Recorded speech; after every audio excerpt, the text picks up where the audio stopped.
The boardroom gleamed like a shrine of success, glass walls reflecting the skyline of Silicon Valley.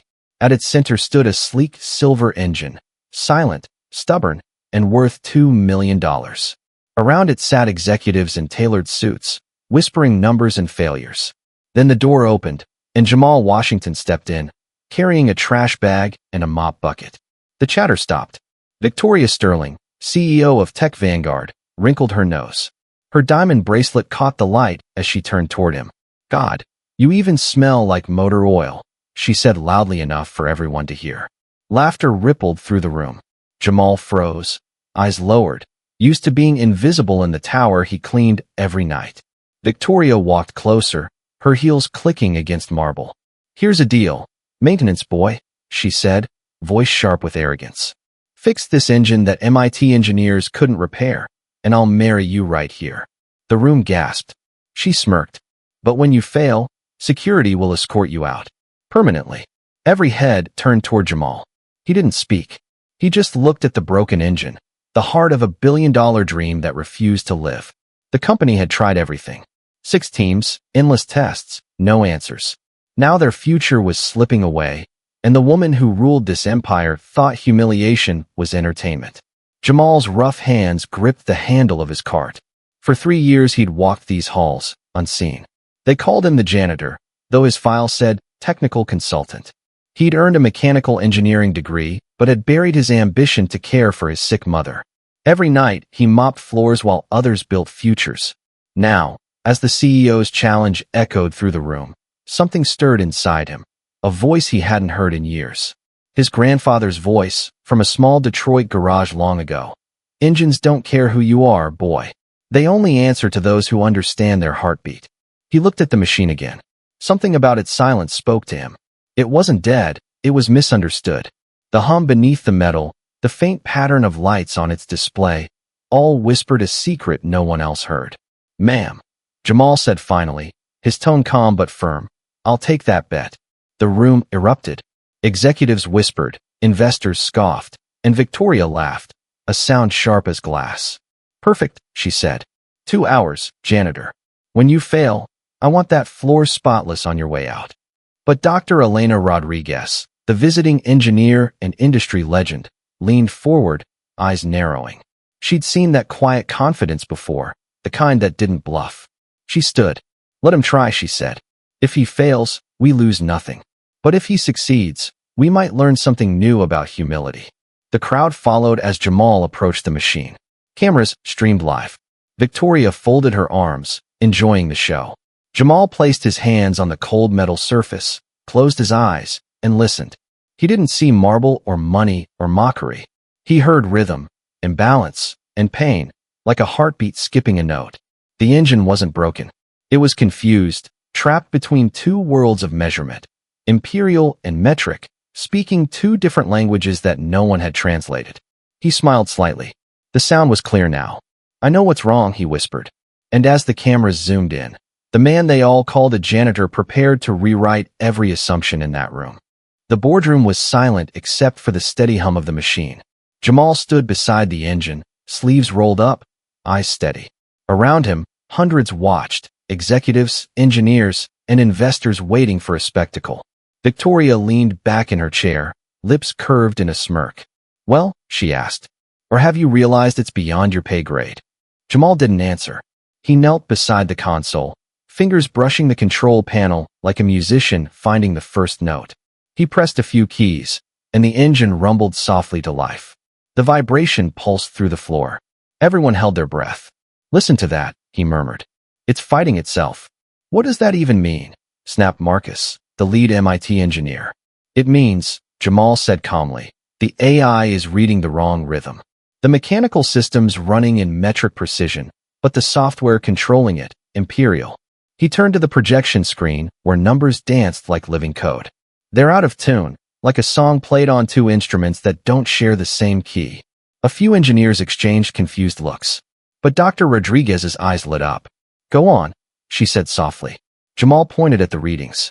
"The AI thinks these pistons are moving a few microns faster than they are. Every time it tries to adjust, it overcorrects. The heat builds until the whole system shuts down. It's not broken, It's confused.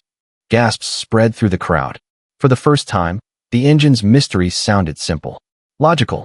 Victoria laughed nervously. So, you're saying the best minds in Silicon Valley can't tell the difference between inches and millimeters? Jamal met her gaze. Sometimes brilliance blinds people to basics. The room went still. Even Marcus stepped forward, studying the data Jamal highlighted. Wait, he's right, he whispered. The tolerance drift is consistent with a unit mismatch. Dr. Rodriguez smiled faintly. You've been looking at software errors when the real flaw is in communication. Jamal nodded, voice low but certain. Machines don't fail without a reason. They speak. You just have to listen. Victoria's smirk faltered. The camera crew caught every flicker of doubt across her perfect face. Thousands were watching the live stream now, comments flooding in, engineers, students, and strangers cheering for the janitor who dared to speak truth in a room of arrogance. Jamal opened the diagnostics port and began typing. His hands moved with quiet mastery, adjusting the AI's frequency mapping. The engine's pitch changed, softer, smoother, like it sighed in relief. Then, for the first time in 6 weeks, it stayed on. 15 minutes passed. Then 20. The digital timer hit the mark that always triggered shutdown, 14:37, and kept going. The crowd erupted into applause. Dr. Rodriguez smiled proudly. You did it. But Jamal shook his head. Not yet. He looked at Victoria. This isn't just about an engine. It's about respect. Victoria forced a laugh. Don't get poetic, Mr. Mechanic. You just got lucky. Klaus Muller, the German investor, stood up, voice calm but commanding. Luck, he said. No. This man understands machinery better than your entire department. He solved what your engineers could not. Victoria's face drained of color. Jamal simply stood, wiping oil from his hands. You wanted a show, he said quietly. Now you have one. The applause swelled again, louder this time. But beneath the cheers, a storm was brewing. Because Jamal had done more than fix an engine. He had exposed every hidden flaw in the company's pride. And Victoria Sterling wasn't the kind of woman who accepted defeat gracefully. The applause faded, replaced by an uneasy silence. Victoria stood frozen near the window, her reflection trembling in the glass. She had built Tech Vanguard from nothing, through ambition, brilliance, and ruthless control. And now, in front of cameras and investors, that control had been shattered by a man she considered beneath her. Jamal wiped his hands on a rag, calm and composed. The engine purred steadily beside him, its once chaotic hum now smooth as a heartbeat in perfect rhythm. He'd done what no one else could, yet his posture was humble, almost apologetic. You just needed to hear it properly, he said softly. Dr. Rodriguez approached, her eyes warm with respect. That's not luck, Mr. Washington. That's genius. Klaus Muller nodded in agreement. Germany values engineers who listen, not just calculate, he said. Your insights saved this partnership. The investors applauded again, but Victoria's jaw tightened. She forced a smile for the cameras. Yes, very impressive, she said, voice like ice. Everyone, back to work. We'll schedule a debrief later. People began to disperse, murmuring admiration as they passed Jamal. Yet Victoria didn't move. When the last camera shut off, she turned, her smile vanishing. You humiliated me, she hissed. In my company. On my live stream. Jamal met her glare. I fixed your engine. You made me look incompetent. No, he replied calmly. You did that when you underestimated someone who cleans your floors. Her hand trembled as she pointed toward the door. Get out of my sight. Jamal hesitated, then nodded and quietly left. But word spread faster than any command she could issue. Within hours, clips of the event flooded social media. Janitor outsmarts CEO. Genius mechanic exposes tech titan's arrogance. The internet had chosen its hero and its villain. By evening, Tech Vanguard's PR team was in chaos. Hashtags praising Jamal trended worldwide. The company's stock even ticked upward after foreign investors expressed interest in his diagnostic methods. Yet inside Victoria's penthouse office, rage burned hotter than the engine's old faults. How dare he? She muttered, pacing. A janitor, embarrassing me before investors? She poured herself a drink, but couldn't steady her hands. The reflection in her glass wasn't a confident CEO, it was fear. For the first time, she saw the cracks in her empire. Meanwhile, Jamal sat in his small apartment, the hum of his refrigerator echoing the sound of the engine he'd just saved. His phone buzzed nonstop, calls from journalists, messages from engineers asking how he'd done it. But he ignored them all. Instead, he called his mother. "Ma," he said quietly, "you remember what Grandpa used to say about engines?" Her tired laugh came through the line. "That they got a heartbeat?" He smiled. "Yeah, turns out people do too. You just have to listen." Back at Tech Vanguard, Victoria stared out at the city lights, her jaw set. "He thinks this is over," she whispered. "He doesn't know who he's dealing with." She opened her laptop, fingers flying across the keyboard, drafting an emergency meeting request. Tomorrow, she'd remind everyone who ran this company. The janitor had won a battle, but she would win the war. And as the city slept, two hearts beat in very different rhythms, one burning with quiet pride, the other with wounded ego. Both were heading toward a confrontation that would shake Silicon Valley to its core. Morning came with storm clouds over Tech Vanguard's glass tower. Inside, tension hung thicker than the fog outside. Employees whispered as Victoria marched into the conference hall, her expression unreadable. Her heels struck the floor like gunshots. "Everyone, sit," she commanded. Jamal entered quietly at the back, still wearing his maintenance uniform. He had been summoned unexpectedly, unsure why. The night before, he'd felt proud but cautious, knowing victory in front of powerful people rarely came without a price. Victoria began her speech with cold precision. "Yesterday, a display occurred in this company," she said, voice slicing through the room. "While some of you found it entertaining, I did not.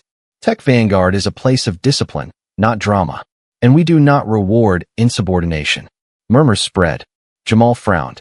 She continued, "Mr. Washington will be suspended pending an internal review for unauthorized access to company equipment." The room gasped. Jamal stood. "Unauthorized?" Victoria's smile was sharp. "You're a janitor. You touched a prototype worth millions without clearance. I could have you arrested." Dr. Rodriguez rose from her seat instantly. "That's enough, Ms. Sterling," she said firmly. "You gave verbal permission in front of witnesses. I was one of them." Victoria's tone turned icy. "And yet, the chain of command was violated. This is not a charity, Doctor." Jamal looked around the room. The same people who had cheered him yesterday now avoided his gaze. Fear ruled this place, not fairness. "You're punishing me because I embarrassed you," he said quietly. Victoria leaned forward, voice low but venomous. "No, Mr. Washington. I'm reminding you of your place." The meeting ended in silence. Security escorted Jamal out, though not handcuffed, just humiliated. Cameras that had once filmed his triumph now ignored him completely. Outside, he stood in the parking lot staring at the tower that had been his world. For a moment, he thought of quitting, of walking away and letting pride fade into memory. But then he heard his grandfather's voice again.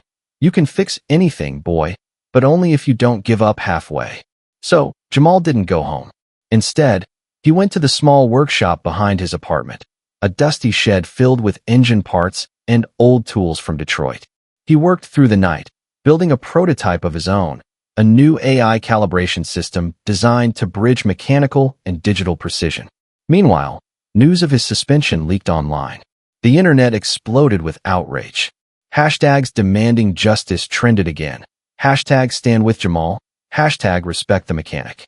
Former employees spoke out about Victoria's cruelty, her temper, her obsession with power. By the second day, investors began to worry. Klaus Muller requested a meeting with the board, questioning Victoria's leadership. "You punished the man who solved your crisis," he said bluntly. "That is not innovation. That is arrogance." Victoria's empire started cracking. But pride is a stubborn thing. She refused to yield, telling the board she had everything under control. She didn't. 3 nights later, the engine malfunctioned again. Without Jamal's recalibration, the system reverted to chaos. Alarms blared through the building as smoke filled the lab. Engineers panicked, helpless once more. In her office, Victoria stared at the error logs on her screen, hands shaking. The same message flashed again and again, harmonic disruption detected. And far from the glass tower, in his dim workshop, Jamal smiled sadly as his homemade engine purred to life. "Looks like she still can't hear it," he whispered. What he didn't know was that his second invention, the one built in silence, would soon draw attention far beyond Silicon Valley. The janitor's revenge wasn't through anger or power. It would come through brilliance. 2 weeks passed. Tech Vanguard was falling apart from the inside. The media praised Jamal as the man who outsmarted Silicon Valley, while Victoria's reputation crumbled under scrutiny. Investors pulled funding, engineers resigned, and morale sank like a stone. The once invincible CEO found herself surrounded by silence. No applause, no confidence, only fear. Late one night, Victoria sat alone in her corner office, staring at the skyline she once ruled. Her reflection looked different now. Tired, haunted, human. Every headline, every whisper reminded her that her empire had cracks. And at the center of those cracks stood the man she had humiliated.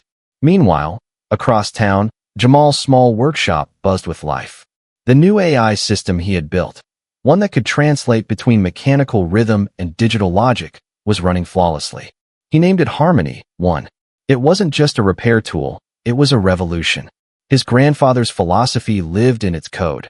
Machines have a heartbeat. You just have to listen. That night, his phone rang. It was Dr. Rodriguez. "They're desperate, Jamal," she said. "The engine failed again. Klaus is threatening to withdraw everything. You might be their only hope." Jamal hesitated. After what she did, Dr. Rodriguez's voice softened. "This isn't about her. It's about proving that integrity outlives arrogance." The next morning, Jamal walked back into Tech Vanguard.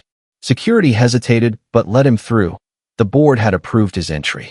Employees stopped what they were doing as he passed, whispers trailing behind him. The man they'd once ignored now carried quiet authority. When he entered the boardroom, Victoria was already there. Her sharp confidence was gone, replaced by exhaustion. "You came back," she said, almost surprised. "I came to fix the problem," Jamal replied. "Not the people." She tried to hold her pride. "Do you want money? A title?" He shook his head. "Respect. That's all I ever wanted." Without another word, he began connecting his Harmony, one device, to the engine. The AI interface lit up, displaying code that danced in perfect synchronization with mechanical readings. Within minutes, the machine roared back to life, stronger, cleaner, balanced. The same investors who had doubted him now leaned forward in awe. Klaus Muller smiled broadly. "Incredible. You've done more than fix it, you've evolved it." Dr. Rodriguez turned to Victoria. "This man deserves credit, not contempt." Victoria looked at Jamal. The weight of her pride crushed the last of her defenses. For the first time, she didn't see a janitor. She saw a man who had mastered what her best couldn't. "I was wrong," she admitted quietly. "I judged you before I ever listened." Jamal smiled faintly. "Engines don't care who you are, Miss Sterling. Neither should people." The boardroom erupted in applause.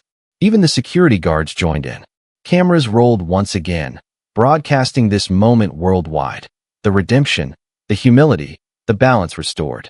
When the engine completed its cycle flawlessly, Jamal disconnected the system and turned to leave. Victoria called out, "Wait. About that bet." He paused at the door. "You said you'd marry me if I fixed it," he said lightly. For the first time in her life, Victoria laughed. A real laugh, not the polished one she used for cameras. "Then maybe I should start learning how to listen, too." The crowd laughed with her, the tension breaking. But deep down, she knew this man had done more than save her company. He'd saved her from herself. Outside, Jamal stepped into the sunlight, breathing deeply. The sound of engines from the city streets filled the air like music. Somewhere, his grandfather's voice whispered again, "You found the rhythm, boy. Now don't ever lose it." And for the first time, Jamal Washington truly smiled, because respect, once earned, hums louder than any machine. A month later, Tech Vanguard was unrecognizable. The cold walls that once echoed with fear now hummed with purpose. Employees smiled when they passed Jamal in the hallways. Engineers asked for his guidance, and investors praised the company's rebirth. The engine he'd fixed, the one everyone had called impossible, was now the foundation of their newest breakthrough, the Harmony line. At the top of the building, in the same boardroom where humiliation had once burned, Victoria Sterling stood beside Jamal as cameras flashed. "Ladies and gentlemen," she said to a room full of press, "meet our new Chief Innovation Officer, Mr. Jamal Washington." Applause thundered. Jamal, wearing his first tailored suit, smiled humbly. "I'm no genius," he said into the microphone. "I'm just a mechanic who listens. Machines, people, problems, they all speak. The question is whether we care enough to hear them. Every word carried the weight of truth. Reporters scribbled, engineers nodded, and even Victoria blinked away emotion. She had learned the hardest lesson of leadership, that brilliance without humility leads only to ruin. Later that evening, as the crowd dispersed, Victoria found Jamal by the balcony overlooking the city lights. The sky was streaked with orange and silver, the horizon glowing like a second chance. "You changed this place," she said quietly. "You changed me." Jamal smiled. "Sometimes engines break, so we can rebuild them stronger. People aren't much different." She laughed softly. "You sound like a philosopher." "Just a mechanic," he said. A comfortable silence fell between them, broken only by the faint hum of the city below. For the first time in her career, Victoria didn't feel superior. She felt grateful. "You know," she said, glancing sideways, "I wasn't joking about that bet."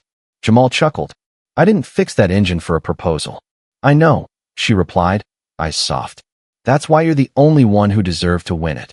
Weeks passed, and Harmony, one became a global sensation. Tech Vanguard's profits soared, but more importantly, its culture transformed. The janitors were now called facility engineers. Training programs opened for underprivileged students interested in mechanics. Jamal personally taught them, saying, "Every great mind starts with dirty hands." His story spread worldwide, a tale of humility, redemption, and instant karma that felt too perfect to be fiction. Documentaries were made, lectures were given, and universities invited him to speak. Yet Jamal never left his small workshop. He said it reminded him of Detroit, of the man who taught him to listen before judging. One evening, Victoria visited his workshop. It was simple: metal tools, a humming prototype, and a single framed photo of his grandfather. "Still working?" she asked with a smile. "Engines don't rest," he replied. "And neither does purpose." She walked closer, watching him fine-tune a circuit. "You could have left after everything I did. Why stay?" He paused, meeting her gaze.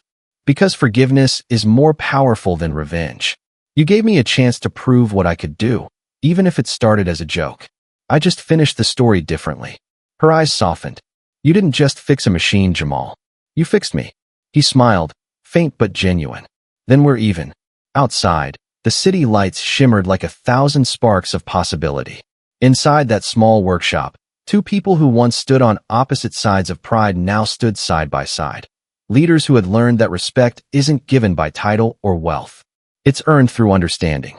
And somewhere, as the engine purred in perfect harmony, Jamal could almost hear his grandfather's voice again, warm, proud, and full of joy. "You did good, boy. You listened." The camera of the world may have caught the story of a janitor who became a hero, but beneath it all was a quieter truth.